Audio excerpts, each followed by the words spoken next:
Time value of money में हम लोग 2015 ऑनर्स का क्वेश्चन बनाएंगे। देख लो क्वेश्चन एकदम 2 लाइन का क्वेश्चन है। कितना मार्क्स का है वो? 5 मार्क्स का।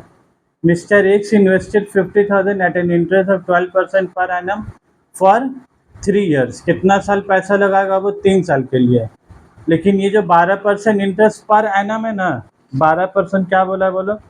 Per annum. ये लोग क्वेश्चन में क्या बोला? You are required to compute future value of investment. मतलब ये 50,000 रुपया 3 साल के बाद कितना होगा? Assuming interest is compounded quarterly. Interest is क्या बोला वो? कंपाउंडेड। वो लाइन को अंडरलाइन कर लो तुम लोग। कंपाउंडेड क्वार्टरली मतलब क्या हो गया? ये जो 12% इंटरेस्ट साल में एक बार मिलेगा पर एनम, ये भी साल में एक बार मिलेगा कि कंपाउंडेड क्वार्टरली? क्वार्टरली मिलेगा। एक साल में 4 बार। तुमको बोले एक साल में जब 4 बार मिलेगा तो 12% करके 4 बार मिलेगा। बताओ, 12 करके 4 बार मिलेगा है वो?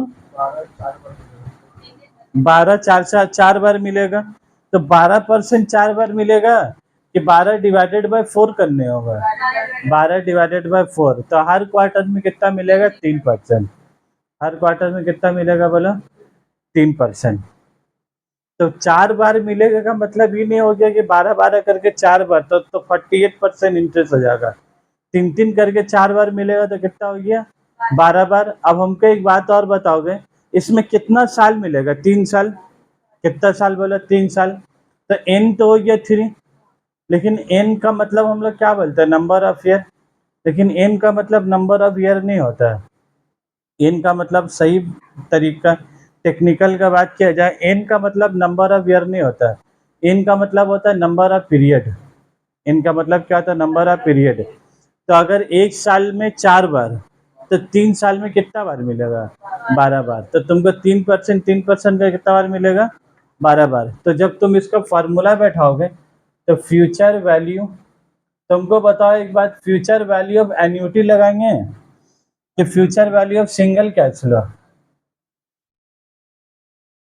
ये जो प्रेजेंट वैल्यू होता है 1 plus I to the power N लगाएंगे कि एक और इसका जो फार्मूला होता है वो लगाएंगे? हैं? यहाँ पर 50,000 रुपये जो हम लोग लगा रहे हैं ना, हर क्वार्टर लगा रहे हैं, हर साल लगा रहे हैं कि एक साल लगा रहे हैं? तो एक बार जब लगा रहे हैं तो future value of single cash flow annuity क्यों लगेगा? यही वाला फार्मूला लगेगा। तो प्रेजेंट वैल्यू का मतलब क्या हो गया बोला? तो अमाउंट इन्वेस्टेड, कितना रुपया पैसा लगा रहे हैं? 50,000 रुपया। 1 प्लस आई को डिवाइडेड बाय क्या करेंगे बोलो? तो 4। आई को डिवाइडेड बाय क्या करेंगे? 4। ये लोग फार्मूला वाइज अगर बात करेंगे ना, एन 3 है, 3 को कितना से मल्टीप्लाई करेंगे? 4। एक साल में 3 बार, तो 4 साल में कितना हो गया? 12 बार। और ये आई कितना है तुम्हारा? 12%। तो 50,000 इंटू 1 प्लस 0.03, 4 थी, कितना हो गया? 12। इसको ना स्टेप बाय स्टेप ही चलोगे। तो 1 प्लस 0.03 कितना गया? 1.03 टू द पावर 12। अब 1.03 कितना बार तुमको करना है? 12 बार। तो एक बार बोर्ड में खाली देख लोगे तो एक बार एक चीज बताने मांग रहे।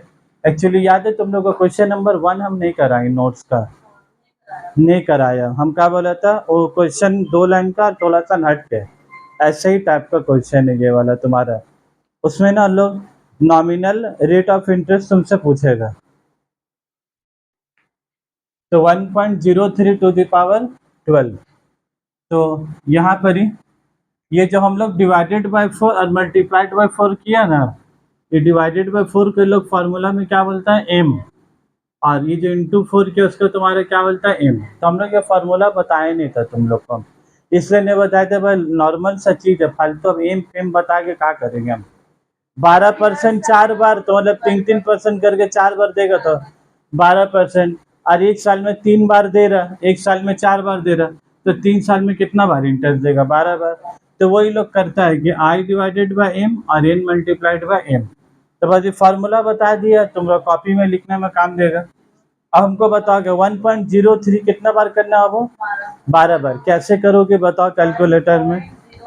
के हाँ 2 बार इंटू दिए 2 बार इंटू दिया, इक्वल्स टू 0 हाँ तो 1.06 तो ये 2 बार हो चुका, हाँ 10 बार करना अब और 10 बार करना। 1 2 3 4 5 6 7 8 9 10 10 1.425 1.425। अब ये जो आया तुम्हारा, यहाँ पर देखो कितना लिखा हुआ है, जीटी की जगह में 13। जब हम लोग को करना रहेगा ना 12 बार, जब हम लोग करने बोलेगा 12 बार, जब करोगे तो यहाँ पर कितना बार आएगा तुम्हारा, 13 बार। कितना बार आएगा तुम्हारा, 13। तो 13 तक आगे तुमको क्या करना है, 13 बार आएगा मतलब 13 साल, 13 बार हो गया नहीं, कितना बार है बोलो, 12 बार। कितना है, 1.4257, हो जाएगा तो 1.426 हो जाएगा। थर्ड वाला, फोर्थ वाला डिजिट क्या है? बड़ा।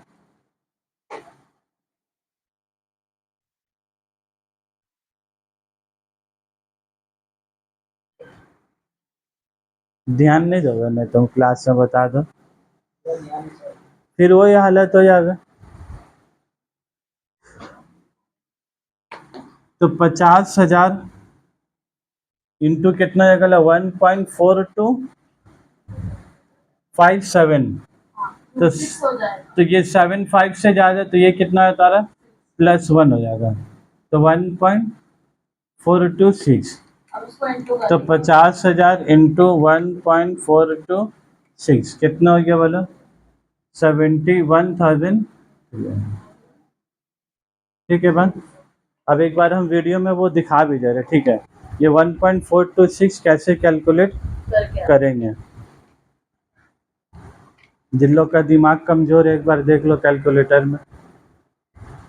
1.03 कितना बार लेना, 12 बार। तो हम लोग पारे मल्टीप्लाई कि एक बार दाबा, फिर एक बार दाबेंगे 2 बार, फिर क्या देखो इक्वल टू, ठीक है। हम लोग को कितना बार जाना है, 12 बार। कितना बार जाना है हम लोग को, 12 बार जाना है। तो हम लोग को इधर टिपना है, 2 3 हो गया, 4 5 6 7 8 9 10 11 12, तो कितना आ गया, 1.426।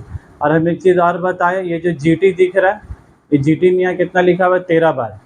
मतलब जब ये 13 बार आ जाएगा तुम्हारे इक्वल टू दाबते दाबते, तो तुम समझ जाओगे कितना बार होगा तुम्हारा, 12 बार। वो एक बार ज़्यादा आता है कैलकुलेटर में, ठीक है।